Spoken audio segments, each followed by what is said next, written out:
जैसे ये है ना भाई, जैसे करंट है और यहाँ पे जो उसकी रेजिस्टेंस है वो अलग-अलग है, ठीक है? तो इसके कारण कहीं न कहीं वोल्टेज में फ्लक्चुएशन होगा, तो इसके कारण एक पर्टिकुलर वोल्टेज सबको नहीं मिल पाएगी। जो काम है 1 कूलम्ब का चार्ज को मूव करने का, वो काम बाकियों में नहीं हो पाएगा।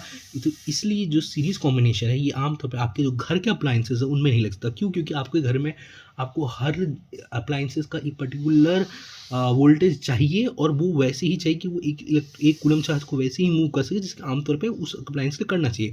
अब मान लो कि यार ऐसे हो गया कि जैसे कि तो आपके घर के बल्ब तो खूब ब्राइट चमक रहे हैं, तो आपका पंखा ही नहीं चला, ऐसे थोड़ा ना होता है यार, ऐसे थोड़ा ना होगा, फिर तो काम ही नहीं होगा घर के अंदर। तो हर इक्विपमेंट को एक ही पर्टिकुलर वोल्टेज जो आपको देनी पड़ेगी, ताकि आपका जो वो है, अब एक कूलम्ब को चार्ज को मूव करने का जो है वोल्टेज जो होता है इक्विपमेंट का अपना होता है, तो उसके अकॉर्डिंग वो 1 कूलम्ब चार्ज को मूव कर सकता है, ठीक है?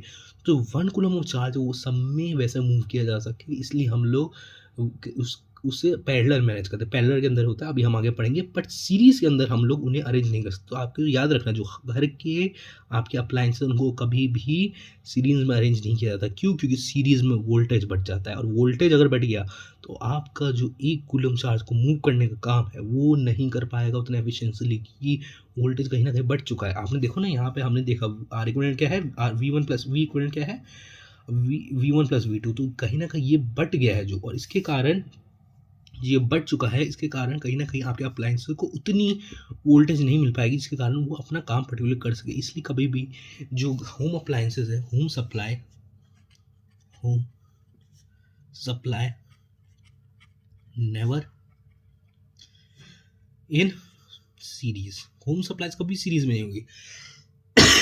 क्यों नहीं होगी? क्योंकि आप चाहते हो कि जो जितनी भी आपकी अप्लायंसेस है, वो एफिशिएंटली काम कर सके और वो एक कूलम्ब चार्ज को वैसे ही मूव कर सके जैसे कि वो पर्टिकुलर डिवाइस में करना चाहिए। तो ये कब होगा? जब आपकी वोल्टेज हर जगह कांस्टेंट रही, तब होगा। बट क्योंकि सीरीज़ में वोल्टेज कांस्टेंट नहीं रहती, इसलिए हम लोग होम अप्लायंसेस के अंदर इसको यूज़ नहीं करते। इसका यूज़ कहाँ होता है? इसका यूज़ होता है मिनी लाइट वगैरह के अंदर, या फिर दूसरा जो ऑप्शन है दैट इज़ फ्यूज़ के अंदर। अब फ्यूज़ क्या होता है? जैसे मान लो ये आपके घर का सप्लाई है, ठीक है, और यहाँ पर आपका फ्यूज़ लगा दिया। अब क्या होगा? जब बहुत ज़्यादा इलेक्ट्रिसिटी आ जाएगी तो यहाँ पे फ्यूज़ में एक पतला सा तार रहता है, ठीक है, वायर रहता है।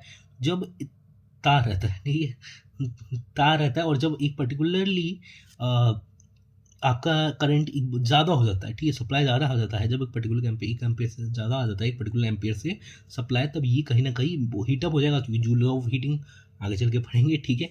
तो वो इसके कारण ये मेल्ट डाउन होकर ये सर्किट ब्रेक हो जाएगा। तो इसके कारण, क्योंकि देखो सीरीज़ में, अगर मान लो सीरीज़ में लगा हुआ है ये फ्यूज़, तो अगर ये टूटा, ठीक है, कनेक्शन टूटा, तो ये तो ओपन सर्किट बन गया ना, तो फिर